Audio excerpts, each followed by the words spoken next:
Saudações a todos, sejam muito bem-vindos ao vídeo de hoje aqui do canal do Liturgicamente Falando. Eu sou Pedro Henrique, seminarista da Arquidiocese de Natal, da Paróquia de São Francisco de Assis. Então, continuando o itinerário sobre a liturgia católica, nos vídeos passados nós falamos sobre os ritos iniciais e desde já gostaria de fazer uma pequena correção. Não uma correção, mas um complemento sobre o vídeo passado.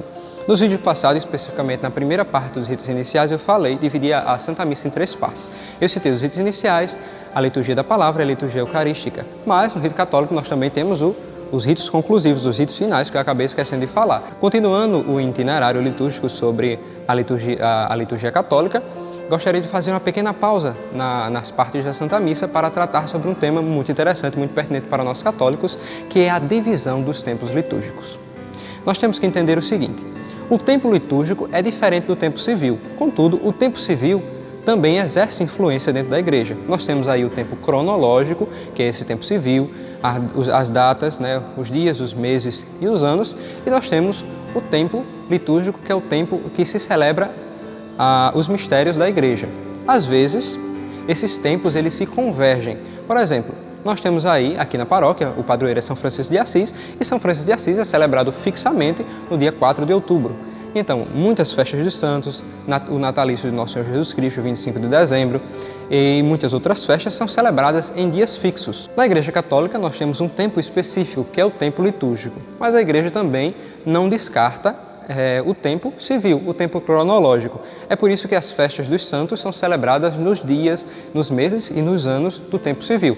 São Francisco de Assis, aqui da paróquia, ele é celebrado sempre no dia 4 de outubro, o dia de São Francisco. E nós temos aí várias outras datas que são fixas na igreja, como 25 de dezembro, que é o nascimento do Nosso Senhor Jesus Cristo, e tantas outras datas. Mas nós temos também as datas móveis, que são celebradas durante o ano civil, dentro do ano litúrgico. Durante o ano litúrgico, nós temos algumas datas específicas e mais importantes que nós vamos entender um pouco mais à frente, que são as divisões dos tempos litúrgicos entre Advento, Tempo do Natal, Tempo Comum, Quaresma, Páscoa e Tempo Comum.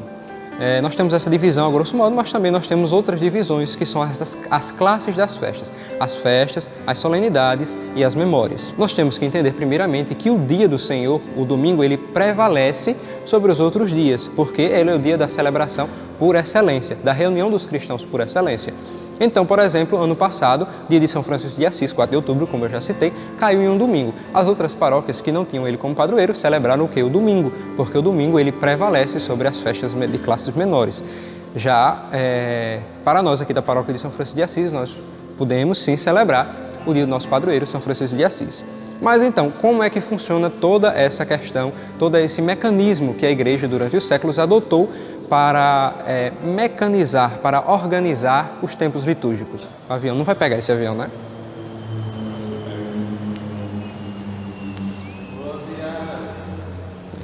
Tomara que seja vacina. Chega.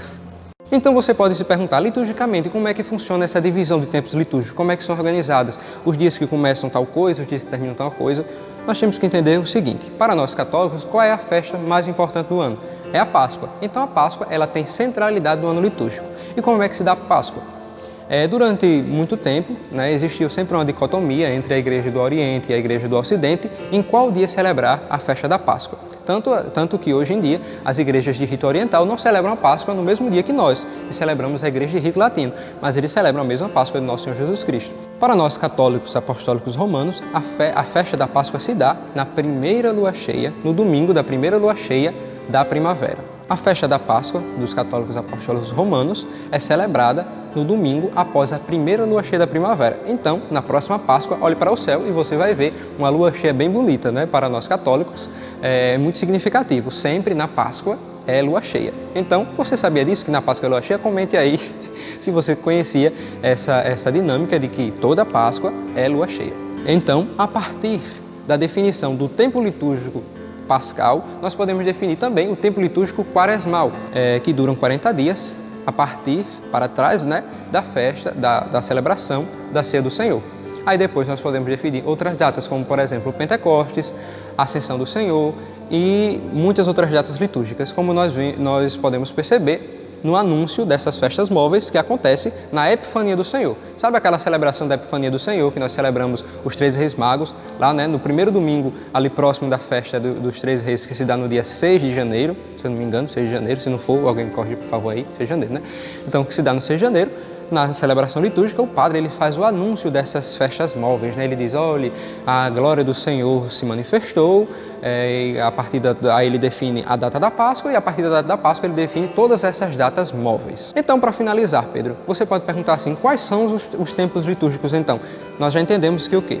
Que a Igreja Católica celebra durante o ano os mistérios do Senhor, que existem as datas civis, que também são celebrações que a gente também celebra a liturgia, como os dias dos santos e etc.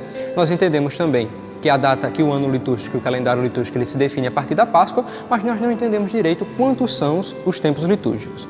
O tempo litúrgico, ele começa, o ano litúrgico, ele começa após o domingo de Cristo Rei. Então, o domingo de Cristo Rei, ele marca o fim do ano litúrgico. O primeiro tempo litúrgico que nós celebramos é o tempo litúrgico do Advento, o tempo da espera, que nós esperamos a vinda do Senhor.